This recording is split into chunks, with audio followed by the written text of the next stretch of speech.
এই জিনিসপত্রের দাম যে হারে বাড়ছে, আমাদের মতো গরিব লোকেরা আর বোধহয় বাঁচবে না। ঠিকই তো, সরকারি শ্মশানে একটা মরা পোড়ালে মাথা পিছু পাই 30 টাকা। দেশে যদি কলেরা বসন্ত হতো তাহলে আমাদের ব্যবসাটা ভালোই চলতো, তাই না? ঠিকই তো।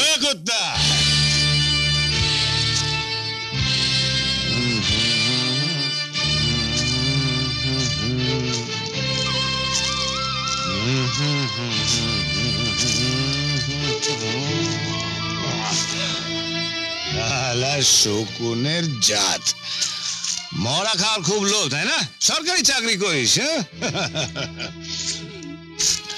জানিস না তোদের নেতারা তোদের জন্য ঘরে ঘরে কত লাশ বানিয়ে দিয়েছে, কত মা বাবার বুক খালি করে দিয়েছে, কত মা বোনেরা স্বামী হারা হয়ে আত্মহত্যা করছে। কে বিচার করবে তাদের? একটা একটা করে লাশ, সবই তো তোদেরই লাভ। রাজদা রাজদা, উনি আবার বউ সাজতে রবীন মন্ডলের বাড়িতে গেছে। কে? উনি বউ সাজতে গেছে? হ্যাঁ, আর দেখাচ্ছি মজা, মাকে গিয়ে সব বলবো। আরে ধর,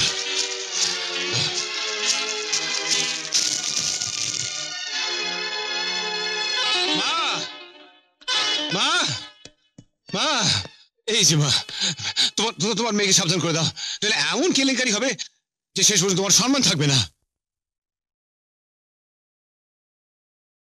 মায়ের কাছে নিজের বোনের নালিশ করতে এসেছি।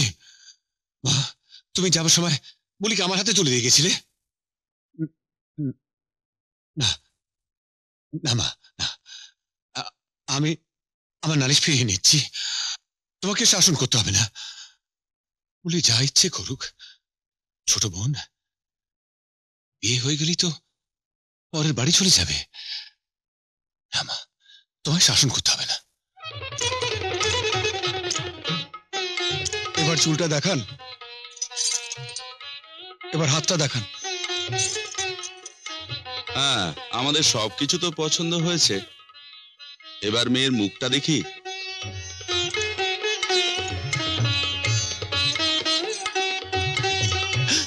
কাকা, সর্বনাশ! কিসের সর্বনাশ? মেয়ে তো বেশ সুন্দরী। আরে কাকা, এই মেয়ে অন্তত 50 বার বউ সেজে 50টা ছেলেকে ধোকা দিয়েছে। মানে বলিস কি? আরে কাকা, যাদের মেয়ে কুৎসিত তারাই এই মেয়েকে ভাড়া করে নিয়ে যায়, পছন্দ করে একে, কিন্তু বিয়ের পর দেখা যায় বউ অন্যটা। কি সর্বনাশ! এই যে রবীন মন্ডল, আমি 3 বছর ধরে ওষুধের ব্যবসা করছি, আর তুমি আমার সঙ্গে করছো জোচ্চুরি। দেখুন, আমার মেয়ে কালো বলে আপনারা পছন্দ করবেন না, তাই। তোমার কালো মেয়ে নিকুচি করেছে। এই চলো সব, চলো চলো চলো চলো চলো চলো চলো। শুনুন শুনুন, আপনারা আমার কথা শুনুন। ওরা তো ঠিক কথাই বলেছে, রূপ কদিনের, আরে গুণটাই তো আসল। আরে বাটা, তোর মাই তো কালো, আমি যদি তাকে নিয়ে 40 বছর সংসার করতে পারি, আর তুই কোন লাট সাহেব? শুনে রাখো, ওই মেয়ের সাথে আমার ছেলের বিবাহ হবে। ঠিক কথাই বলেছেন, চলুন। হ্যাঁ চলুন।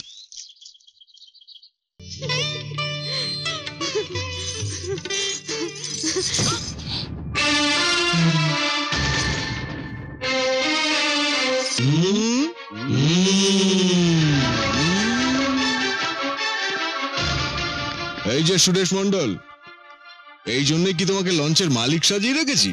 হুজুর, এই গ্রামে গঞ্জে যে কটা মেরে বাগে আনতে পেরেছি তা সব কটারই তো আমার লঞ্চে করে আপনাদের সেবায় শহরে পাচার করে দিয়েছি। হরি হে মাধব। তাহলে এটাকে বাদ রেখেছো কেন?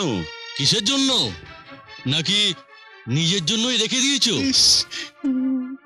জানো, এরকম একটা সুন্দরী মেয়েকে আমাদের বসের কাছে উপস্থিত করতে পারলে আমাদের ব্যবসার কত উন্নতি হবে। বুঝতে পেরেছি। হরি হে মাধব। দাদা, আমার কথা শোন। কি শুনবো, কি শুনবো? মা মারা যাওয়ার সময় তোকে আমার হাতে তুলে দিয়ে বলে গেছিল তোকে ভালোভাবে মানুষ করে ভালো করে বিয়ে দিতে, আর তুই না পরের বাড়িতে নকল বউ সেজে বেড়াচ্ছিস। আসল বউ হবো কি করে? তোর মতো মাতালের বোনকে কেউ বিয়ে করবে নাকি? কি বলি? আমি মদ খাই বলে তোকে কেউ বিয়ে করবে না?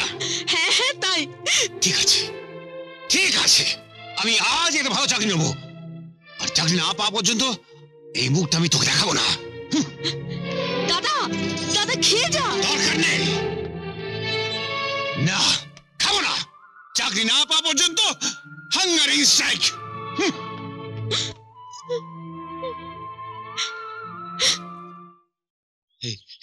এই যে সুরেশ কাকা, কি ব্যাপার? আপনি আপনার লঞ্চ কোম্পানিতে আমি একটা চাকরি দিন না। তা হঠাৎ? ওই বুলি, আমার বোন বুলি বললো মাতালের বোনকে নাকি কেউ বিয়ে করবে না। তা বলি তো ঠিকই বলেছে, পরিচয় দেবার মতো একটা কিছু না থাকলে কোনো মেয়ের বিয়ে হয় নাকি? তুই আমার গ্রামের ছেলে, বিপদে পড়ে এসিস, তোর তা না করতে পারি না। আচ্ছা ঠিক আছে, তুই কাল থেকেই আমার লঞ্চেই কাজে লেগে যা। ঠিক আছে, ঠিক আছে, নমস্কার। বলি বলি বলি বলি, চাকরি পেয়ে গেছি। কাঁদছিস কেন? না খেয়ে তো চলে গেলি, আমার খিদে পায় না বুঝি? তুই আমার জন্য না খেয়ে বসে আছিস? আমি তো চাকরির খোঁজে গেছিলাম, কাজ পেয়ে গেছি। এবার এবার আমার লক্ষ্মী বোনের বিয়ে দেবো। না দাদা, তোকে ছেড়ে আমি যাব না দাদা। আমি চলে গেলে তোর খুব কষ্ট হবে রে। বল দাদা, তুই আমাকে তাড়িয়ে দিবি না? পাগলি বোন, মেয়েদের স্বামীর ঘরে তো নিজের বাড়ি, এই দাদাকে ছেড়ে স্বামীর ঘর তো যেতেই হবে। কিন্তু কিন্তু বিয়ের পর তোর এই দাদাটাকে ভুলে যাবি না তো? দাদা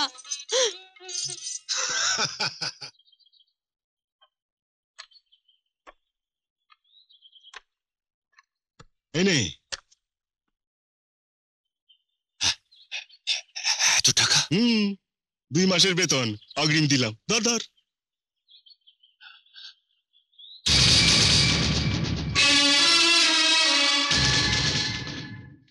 বলি দেখলে খুব খুশি হবে। কিন্তু খালি হাতে বাড়ি গেলে যে বোন খুশি হবে না। আরে কাজ কর, শহরে যে বোনের জন্য কিছু একটা কিনে নিয়ে যা। কিন্তু শহরে গেলে আজ তো আর ফেরার লঞ্চ নেই। আজ না ফিরলে কাল ফিরবি। কিন্তু পুলি যে আমার জন্য খুব চিন্তা করবে। খবরটা আমি নিজে গিয়ে দিয়ে আসবো। আচ্ছা ঠিক আছে, তোর কাকিমা না হয় বুলির সঙ্গে থাকবে। ঠিক আছে, তাহলে তো আর আর কোনো চিন্তা নেই। ঠিক আছে কাকা, ঠিক আছে, তুমি তুমি কিন্তু বুড়িকে খবরটা দিও। হ্যাঁ ঠিক আছে কাকা, ঠিক আছে কাকা। ঠিক আছে ঠিক আছে। কি ব্যাপার? হরি হে মাধব, বুদ্ধি করে শহরে পাচার করে দিলাম।